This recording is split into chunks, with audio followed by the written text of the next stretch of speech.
You are most welcome in this YouTube channel. आइए, आपका स्वागत है हमारे चैनल में। आज हम लोग जेएसएससी सीजीएल का जो कंप्यूटर का सिलेबस है, उस सिलेबस के अनुसार से 20 एमसीक्यूज़ का अभ्यास करने वाले हैं, जो कि यह कंप्यूटर प्रैक्टिस सेट का पहला सेट है। इस प्रकार से जो भी हमारे जेएसएससी का सिलेबस में है, चाहे वह सामान्य अध्ययन का हो, चाहे वह सामान्य विज्ञान का हो, चाहे वह कंप्यूटर का हो या झारखंड का हो, सिलेबस के अकॉर्डिंग जो है हमारा वीडियो आते रहेगा और इस प्रकार से जो है हम आगे प्रैक्टिस करते रहेंगे। और नागपुरी का भी जो है हमारा वीडियो प्लेलिस्ट का जो डिस्क्रिप्शन में आप देख सकते हैं। तो इस प्रकार से जो है संपूर्ण सीजीएल का तैयारी इस वीडियो के माध्यम से, इस चैनल के माध्यम से कराई जा रही है, जो कि बिल्कुल निःशुल्क है, किसी भी प्रकार का कोई चार्ज नहीं है।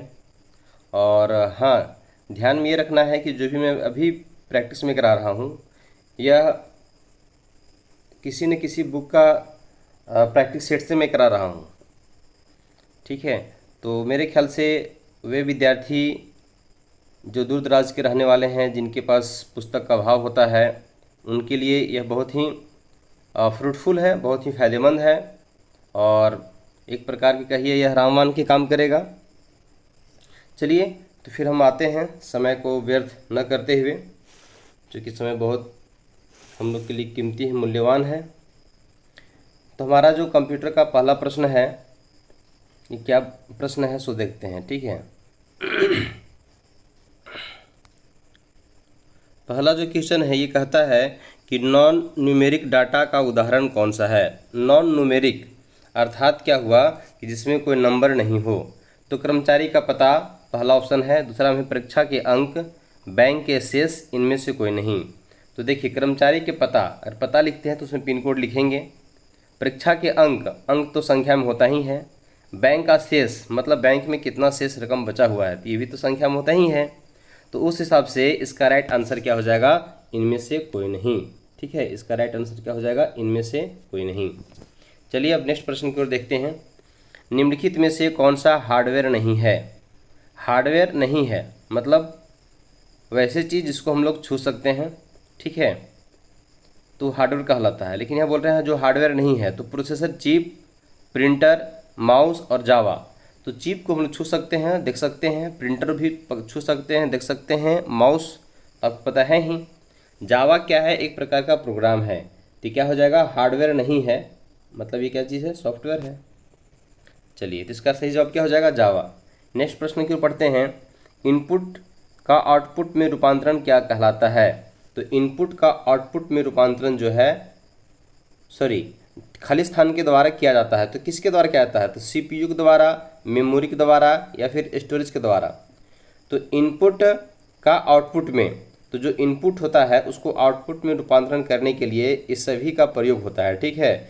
चाहे वह सीपीयू हो या फिर सभी का नहीं होता, इसमें जो सीपीयू का होता है, ठीक है। इनपुट से आउटपुट में मेमोरी में तो होता है नहीं, सीपीयू के माध्यम से, चूँकि प्रोसेसिंग यूनिट होता है सीपीयू ना, इसका राइट आंसर क्या हो जाएगा, सीपीयू। तो सीपीयू के माध्यम से हम क्या करते हैं, हम लोग इनपुट से आउटपुट में परिवर्तन करते हैं। चलिए अब नेक्स्ट प्रश्न को देखते हैं। एक माइक्रो प्रोसेसर की घड़ी आवृत्ति डैश में मापी जाती है। एक जो माइक्रो प्रोसेसर की घड़ी होता है उसका आवृत्ति जो है किस में मापा जाता है। तो उसका राइट आंसर क्या होगा, मिनट में या MIPS में या मेगाहर्ट्ज में या नैनो सेकेंड में। तो आवृत्ति का जो मात्रक होता है वो क्या होता है, किसका, माइक्रो प्रोसेसर का, तो मेगाहर्ट्ज होता है। क्या होता है, मेगाहर्ट्ज होता है, ठीक है। तो उसको हर्ट्ज में मापते हैं। इसका राइट आंसर क्या हो जाएगा, हर्ट्ज, मेगाहर्ट्ज हो जाएगा, ठीक है। चलिए अब नेक्स्ट प्रश्न की चलते हैं। चलिए, हमारा नेक्स्ट जो प्रश्न है, कंप्यूटर चिप जो है का दूसरा नाम क्या चीज़ है। तो माइक्रो चिप, मदरबोर्ड या CPU या माइक्रो प्रोसेसर। तो कंप्यूटर चिप का अन्य नाम क्या है, तो क्या है, माइक्रो चिप है। इसको हम लोग क्या बोलते हैं, दूसरा नाम माइक्रो चिप बोलते हैं, ठीक है। माइक्रो चिप कहिए या कंप्यूटर चिप कहिए, बोथ आर सेम। चलिए अगला प्रश्न की ओर। इलेक्ट्रॉनिक कंप्यूटर का आविष्कार किसने किया? देखिए यहाँ पे इलेक्ट्रॉनिक कंप्यूटर है, ठीक है। तो इलेक्ट्रॉनिक कंप्यूटर का आविष्कार किसने किया? आपको कन्फ्यूजन नहीं होना है, इस प्रकार के प्रश्न में अक्सर जो है लोग कन्फ्यूजन होते हैं। तो इलेक्ट्रॉनिक कंप्यूटर का आविष्कार किसने किए थे बतलाइए। तो इसका आविष्कारक कौन थे बतला सकते हैं? मैकोनी, एलन एस एम ट्यूरिंग या चार्ल्स वेबेज, या इनमें से कोई नहीं। सभी लोग क्या करेंगे, इसका आंसर क्या लगा देंगे? चार्ल्स वेबेज लगा देंगे, ठीक है। लेकिन ये इसमें इलेक्ट्रॉनिक कंप्यूटर है, ध्यान रखना है, ठीक है। इसका क्या होगा right answer? Alan S Turing, ठीक है। चलिए नेक्स्ट प्रश्न की ओर 137 क्वेश्चन नंबर, ठीक है। कंप्यूटर की किस पीढ़ी में ट्रांजिस्टर का प्रयोग हुआ था? देखिए ट्रांजिस्टर हम लोग जो पीढ़ी पढ़ेंगे, प्रथम पीढ़ी, दूसरा पीढ़ी, तृतीय पीढ़ी, ठीक है। इस प्रकार से पांचवा पीढ़ी भी चल रहा है। तो हम लोग पहला जो पीढ़ी था उसमें उसमें क्या लगा था? हाँ, उसमें वैक्यूम ट्यूब का ही हुआ था ना। उसके बाद जो है कि ट्रांजिस्टर का यूज हुआ था। तो उस हिसाब से इसका राइट आंसर क्या हो जाएगा बतलाइए। तो उसका हो जाएगा दूसरा। तो दूसरा पीढ़ी में जो है कि ट्रांजिस्टर का यूज हुआ था। पहला में वैक्यूम ट्यूब का, याद रखना है, ठीक है। दूसरा में ट्रांजिस्टर का यूज हुआ था। तो इसका राइट आंसर क्या हो जाएगा? ट्रांजिस्टर। अगला है निम्नलिखित में से क्या कंप्यूटर वर्गीकरण का एक प्रकार नहीं है? तो कंप्यूटर का वर्गीकरण, जो कंप्यूटर का अलग अलग वर्गीकरण किया गया उसका एक प्रकार नहीं है। तो पहला जो ऑप्शन है इलेक्ट्रिकल कंप्यूटर, दूसरा में एनालॉग कंप्यूटर, डिजिटल कंप्यूटर और हाइब्रिड कंप्यूटर। तो देखिए जब वर्गीकरण हुआ था तो इसमें से बतला रहे इसमें कौन सा एक प्रकार आपका क्या चीज़ है का प्रकार नहीं है? तो इलेक्ट्रॉनिक कंप्यूटर का नहीं, एनालॉग कंप्यूटर। जो कंप्यूटर जो प्रकार पढ़ेंगे तो एनालॉग कंप्यूटर देखेंगे हम, डिजिटल देखते हैं और हाइब्रिड देखते हैं।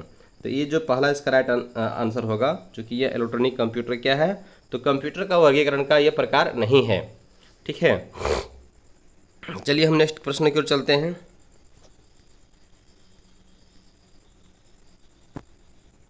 हमारा नेक्स्ट प्रश्न बोलता है कि कीबोर्ड पर पाए जाने वाले अक्षरों, अंकों और प्रतीकों को खाली स्थान कहते हैं। जो कीबोर्ड में पाया जाता है क्या, जैसे अंक हो, अक्षर हो या प्रतीक हो, उसको क्या बोलते हैं? तो उसको क्या बोलते हैं? आइकन, स्क्रीन, कुंजियाँ या मेनू, ठीक है। तो इसका राइट आंसर क्या हो जाएगा? कुंजी उसको बोलते हैं ना, की बोलते हैं, कुंजी की। नेक्स्ट प्रश्न है निम्नलिखित में कौन आजकल सबसे अधिक प्रयोग होने वाली इनपुट डिवाइस है? तो ट्रैक बॉल, स्कैनर, माउस या इनमें से कोई नहीं। तो सबसे अधिक जो प्रयोग होने वाला जो इनपुट डिवाइस है वो क्या चीज़ है? सबसे अधिक हम लोग माउस का प्रयोग करते हैं, किट किट किट किट हमेशा क्लिक करते रहते हैं यहाँ वहाँ, है ना। चलिए नेक्स्ट प्रश्न की ओर। जब प्रोसेसर प्रोग्रामों और डाटा को यूज़ कर रहा होता है तब उन्हें कहाँ रखा जाता है ना। जब प्रोसेसर प्रोग्रामों और डाटा को यूज़ कर रहा होता है तो उस समय उसको कहाँ रखते हैं? मेन मेमोरी में, सेकेंडरी मेमोरी में, हाँ, डिस्क मेमोरी में, या फिर लास्ट ऑप्शन क्या चीज़ है? तो प्रोग्राम मेमोरी में। तो उसमें उसको कहाँ रखते हैं बतलाइए। तो हम लोग कहाँ रखते हैं? मेन मेमोरी में, ठीक है। जब प्रोसेसर प्रोग्रामों और डाटा को यूज़ कर रहा होता है तो हम लोग उसको कहाँ रखते हैं? तो उसको मेन मेमोरी में रखते हैं, ठीक है। जिसका राइट आंसर क्या हो जाएगा? मेन मेमोरी, ठीक है। नेक्स्ट हम प्रश्न की ओर चलते हैं। निम्नलिखित में से क्या द्वितीयक संचय यूनिट नहीं है? द्वितीयक संचय यूनिट पूछ रहा है, ठीक है। द्वितीय संचय यूनिट जो है कि नहीं है, तो आपको इसमें से क्या होगा right answer? RAM, DVD, floppy, चुंबकीय टेप। तो देखिए द्वितीय संचय मतलब क्या होता है? एक होता है प्राथमिक, एक होता है द्वितीय, यूनिट नहीं है। तो इसमें 142 का जो है इसका राइट आंसर क्या हो जाएगा? तो देखिए डीवीडी क्या है? सेकेंडरी मेमोरी है, फ्लॉपी भी सेकेंडरी है, चुंबकीय भी सेकेंडरी है। सेकेंडरी मतलब ही द्वितीयक हो गया। तो रैम क्या चीज़ में होगा? रैम हो जाएगा प्रथम, ठीक है, प्राथमिक हो जाएगा, द्वितीयक नहीं होगा। नेक्स्ट प्रश्न की ओर चलते हैं। भारत की सबसे बड़ी सॉफ्टवेयर कंपनी क्या है? तो देखिए भारत की सबसे बड़ी सॉफ्टवेयर कंपनी कौन सी कंपनी है बतला सकते हैं? एम्फोसिस है, टीसीएस है, विप्रो है, एचसीएल टेक है। तो भारत की सबसे बड़ी सॉफ्टवेयर कंपनी क्या चीज़ है? टीसीएस है, ध्यान रखिएगा, क्या है? टीसीएस है, ठीक है। टीसीएस का फुल फॉर्म क्या चीज़ होता है? तो टाटा कंसल्टेंसी सर्विसेज। क्या होता है? Tata consultancy services. आपको ये भी ध्यान में रखना है। चलिए नेक्स्ट क्वेश्चन की ओर चलते हैं। क्वेश्चन नंबर क्या है? क्वेश्चन में क्या बोलता है कि एमएस पेंट में मेनू में टेक्स्ट टूल विकल्प को उस अक्षर खाली स्थान मिला है MS जब पेंट करते हैं तो पेंट में कुछ टेक्स्ट लिखने के लिए कौन सा लेटर, कौन सा जो है इसमें से, इस 4 लेटर में से किसका प्रयोग हुआ है, B का, T का, C का या फिर A का। जब हम पेंट करते हैं ना तो उसमें कुछ लिखने के लिए हम किसका प्रयोग करते हैं, उसमें ऊपर में छोटा सा मेनू बार में क्या होता है, मेनू बार के जो नीचे होते हैं तो उसमें क्या रहता है, A है या फिर T है या फिर B है या फिर C है। तो इसका राइट आंसर क्या होगा, इसका राइट आंसर D होगा। A से इंडिकेट रहता है, ठीक है, A। इसका राइट आंसर क्या हो जाएगा, A। क्लियर, A मतलब D ऑप्शन, ठीक है, A जो है मतलब D ऑप्शन है ना, A मतलब A ऑप्शन नहीं समझना आपको। चलिए नेक्स्ट प्रश्न की ओर चलते हैं। सूचनाओं का वह समूह जो एक कंप्यूटर को निर्देश करता है क्या कहलाता है, ठीक है। तो सूचनाओं का वह समूह जो कंप्यूटर को निर्देश करता है क्या कहलाता है, बतलाइए। नेटवर्क कहलाएगा, मेमोरी कहलाएगा, वेब ब्राउज़र कहलाएगा या प्रोग्राम कहलाएगा, ठीक है। तो उसको क्या बोलते हैं, प्रोग्राम बोलते हैं, ठीक है। सूचनाओं का वह समूह जो क्या करता है, कंप्यूटर को निर्देश करता है, तो एक प्रोग्रामिंग के माध्यम से निर्देश करता है ना। चलिए नेक्स्ट प्रश्न की ओर चलते हैं। नेक्स्ट प्रश्न क्या बोलता है, किसी कंप्यूटर प्रोग्राम में बच्चों द्वारा प्रयुक्त भाषा प्रायः कौन सी होती है। किसी कंप्यूटर प्रोग्राम में बच्चों द्वारा प्रयुक्त भाषा प्रायः कौन सी होती है। जो बच्चा लोग प्रयोग करते हैं अपनी भाषा को, है ना, कंप्यूटर में कुछ खेलने वाले के लिए, तो उसमें कौन से भाषा का प्रयोग करते हैं, तो उसका क्या हो जाएगा, लोगो, है ना। जो भाषा जो होता है लोगो लैंग्वेज, इसका प्रयोग किया जाता है। निम्न में से क्या ईमेल संबंधित प्रोटोकॉल नहीं है। तो देखिए ईमेल संबंधित प्रोटोकॉल क्या चीज़ है, तो नहीं है पूछ रहा है, ठीक है। तो इसमें क्या हो जाएगा, FTP, है ना, फाइल ट्रांसफर प्रोटोकॉल जो होता है ये ईमेल संबंधित प्रोटोकॉल नहीं है। इसका राइट आंसर क्या हो जाएगा, FTP। साइबर क्राइम क्या है, तो साइबर क्राइम जो है क्या चीज़ है, झारखंड में तो बहुत साइबर क्राइम होता है ना, इसके लिए कौन सा जगह फेमस है आपको पता है, साहेबगंज वगैरह जो है बहुत फेमस है साइबर क्राइम के मामले में। और आपको बच के भी रहना है, किसी प्रकार का OTP यदि कोई आपसे मांगता है तो कभी उसको शेयर नहीं करता है। कोई भी ऑफिस आपको OTP कभी मांगता नहीं है। यदि किसी प्रकार का ऑफिशियल वर्क के लिए डॉक्यूमेंट वेरिफिकेशन या अन्य किसी प्रकार का वेरिफिकेशन करना हो तो उसके लिए ऑफिस जो है आपको ऑफिस में बुलाएगी, न कि OTP मांग करेगी, ठीक है।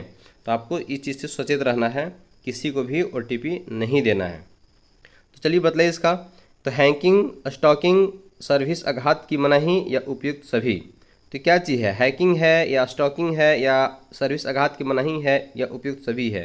तो साइबर क्राइम क्या कहलाएगा बतलाइए इस ऑप्शन के अनुसार से। तो वह हैकिंग भी है ना, ये भी आंसर सही है, ये भी आंसर सही है और ये भी आंसर सही है। मतलब क्या हो जाएगा इसका हो जाएगा D, उपयुक्त सभी। सभी क्या है, सही है। नेक्स्ट प्रश्न को चलते हैं। विंडोज़ 8 में स्क्रीन सेवर सेटिंग, देखिए आपको दिख नहीं रहा है, चलिए अब तो दिख रहा है। विंडोज़ 8 में स्क्रीन सेवर सेटिंग में खाली स्थान टैब शामिल हैं, कितने हैं, 2 हैं, 4 हैं, 3 हैं या एक है। इसका राइट आंसर क्या होगा, इसमें एक है ना, एक होता है। किस बटन पर हेल्प मेनू उपलब्ध होता है, ठीक है। तो आपको पता है किस मेनू पर होता है, तो स्टार्ट मेनू पर जो है हेल्प बटन उपलब्ध होता है। किस मेनू पर, तो स्टार्ट मेनू पर, ठीक है। हेल्प बटन जो है हेल्प मेनू पर स्टार्ट, है ना, किस बटन पर हेल्प मेनू उपलब्ध होता है, तो स्टार्ट बटन पर हेल्प मेनू उपस्थित रहता है। इस प्रकार से हम लोग कंप्यूटर का 20 प्रश्न देखें। जो हमारा झारखंड का जो भी CGL का परीक्षा होने वाला है, ठीक है, उसमें इस प्रकार से 20 प्रश्न पूछे जाएंगे। तो चलिए इस प्रकार से हम लोग अकॉर्डिंग टू सिलेबस जो है सामान्य विज्ञान में देखेंगे 20 प्रश्न का, है ना। झारखंड का जो सामान्य ज्ञान है उसमें देखेंगे 40 प्रश्न का, और सामान्य जो अध्ययन है उसका हम देखेंगे अलग अलग वीडियो के माध्यम से, उसमें हम लोग देखेंगे 30 प्रश्न का। तो इस वीडियो में आज के लिए इतने ही। चलिए फिर हम आपसे नेक्स्ट वीडियो मिलते हैं, और आज इतनी ही मैं आपसे विदा लेता हूँ। धन्यवाद, आपका दिन शुभ हो।